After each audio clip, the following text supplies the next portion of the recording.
بسم اللہ الرحمن الرحیم۔ السلام علیکم محترم ناظرین، خاوند اور بیوی سے متعلق کچھ معلومات آپ کے سامنے پیش کرنے جا رہا ہوں۔ تمام دوستوں سے گزارش ہے کہ میری ویڈیو کو مکمل دیکھیے گا۔ تو محترم بھائیوں اور بہنوں، آپ سے بیوی کے تعلقات میں کچھ ایسے کام ہیں جن کو ہم معمولی سمجھتے ہیں، جو شریعت میں سنگین جرم ہے۔ کبھی کبھار لگتا ہے یہ بے حیائی کی باتیں ہیں، لیکن یہ بے حیائی نہیں ہے، بلکہ یہ شریعت کا علم ہے۔ ہاں، اگر ہم اس طرح کی باتیں اپنی خواہش کے مطابق کریں تو یہ بے حیائی ہے۔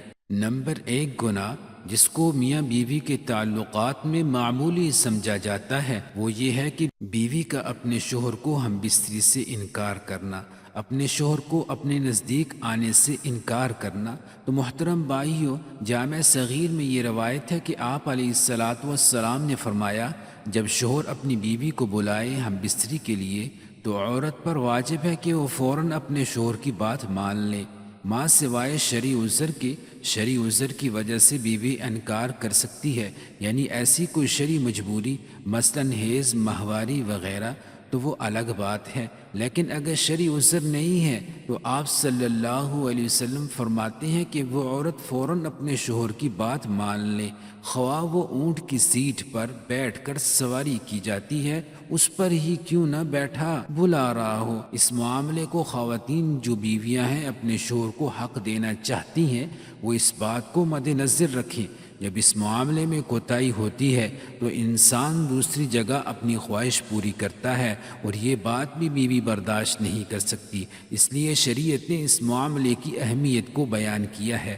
دوسری روایات صحیح بخاری کی ہیں، آپ صلی اللہ علیہ وسلم نے فرمایا، جب شوہر اپنی بیوی کو ہم بستری کے لیے بلائے اور بیوی انکار کر دے اور شوہر اپنی بیوی سے ناراضگی کی حالت میں سو جائے، تو جب تک وہ ناراضگی کی حالت میں سوتا رہے گا فرشتہ بیوی پر لعنت بھیجتا رہے گا۔ تو محترم بھائیوں اور بہنوں، دوسرا گناہ بیوی کے تعلقات میں جس کو غیر معمولی سمجھا جاتا ہے جبکہ شریعت میں اس کا اتنا سخت گناہ ہے، وہ یہ ہے کہ عورت کا بغیر کسی عذر کے شوہر سے طلاق کا مطالبہ کرنا۔ صحیح جامع صغیر کی روایت ہے، آپ صلی اللہ علیہ وسلم نے فرمایا، بغیر عذر کے خلا لینے والیاں اور اپنے شوہر سے چھٹکارا حاصل کرنے والیاں، گھر اجاڑنے والیاں اس امت کی منافقہ ہیں۔ دوسری روایت میں ہے، فرمایا، جس عورت نے بغیر کسی سبب کے اپنے خامند سے طلاق طلب کی اس پر جہنم واجب ہے اور یہ جنت کی خوشبو بھی نہیں سونگھ سکیں گی۔ نہ کہ یہ عذر پیش کرنا کہ میرا خامند مجھے پسند نہیں ہے، یا اس کی تنخواہ بہت کم ہے، میرا گزارا نہیں ہوتا اس لیے مجھے طلاق چاہیے، تو یہ کوئی شرعی عذر نہیں ہے۔ اس لیے اس سنگین جرم اور گناہ سے بچنا چاہیے، اور والدہ اور والد کو چاہیے کہ وہ چھوٹی چھوٹی باتوں پر اپنی بیٹیوں کو گھر پر نہ بٹھا لیں۔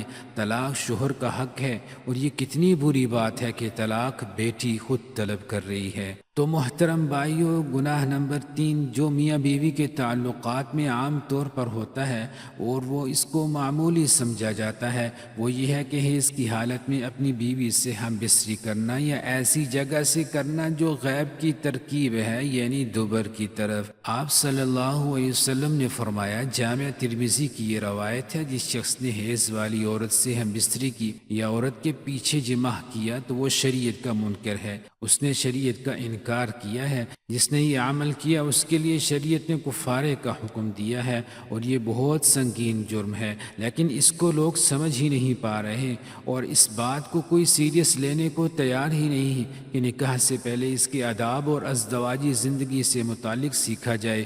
دنیا میں جہاں ہر چیز کی ٹریننگ ہوتی ہے وہ ہم لوگ بڑے فخر سے کرتے ہیں، جناب ہم بستری کے بعد سونے سے قبل وضو یا غسل کرنا لازم ہے، لیکن جب بات شریعت سیکھنے کی ہے تو وہاں کیا ہے جس کی ہمیں شرم آ رہی ہے؟ دنیا کی بے حیائی میں شرم نہیں آتی، لیکن شریعت سیکھتے ہوئے یا شریعت کی بات کرتے ہوئے ہمیں شرم آتی ہے۔ گناہ نمبر 4، میاں بیوی کے تعلقات میں جس کو معمولی سمجھا جاتا ہے وہ یہ ہے کہ کسی غیر محرم عورت کے ساتھ اکیلے میں ملاقات کرنا یا کسی غیر محرم عورت سے ہاتھ میں لانا، یہ بہت سخت گناہ ہے۔ نبی کریم صلی اللہ علیہ وسلم نے فرمایا، جامع ترمذی کی روایت میں ہے، جب کوئی آدمی کسی غیر محرم عورت کے ساتھ تنہائی میں ملتا ہے تو وہ دو نہیں ہوتے، تیسرا ان میں شیطان ہوتا ہے۔ اور آپ صلی اللہ علیہ وسلم نے فرمایا، تم میں سے کسی شخص کے لیے کیل لے کر اپنے سر میں ٹھونک لینا زیادہ بہتر ہے بجائے اس کے کہ وہ کسی غیر محرم عورت کو چھوئے۔ اور ہمارے ہاں یہ علمیہ ہے کہ چھونا تو ایک معمولی بات ہے، یہاں تو پورا ہاتھ ملایا جاتا ہے۔ ایک بار ایک خاتون جس کو شریعت کا علم نہیں تھا، وہ مدینے آپ صلی اللہ علیہ وسلم سے بیعت لینے آئی اور آپ صلی اللہ علیہ وسلم کے آگے ہاتھ بڑھایا۔ آپ صلی اللہ علیہ وسلم نے فوراً ہاتھ پیچھے کر لیے اور فرمایا، محمد صلی اللہ علیہ وسلم کسی عورت کے ننگے ہاتھوں کو دیکھنا بھی پسند نہیں کرتے۔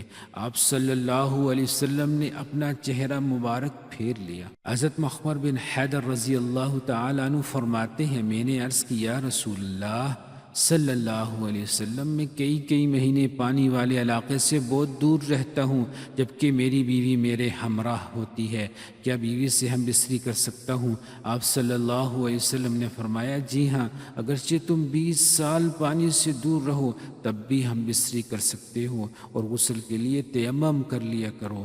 اللہ تعالی ہم سب کو شریعت کے مطابق ہم بستری کرنے کی توفیق عطا فرمائے۔ میرا سنانا اور آپ کا سننا اپنی بارگاہ الہی میں قبول و منظور فرمائے۔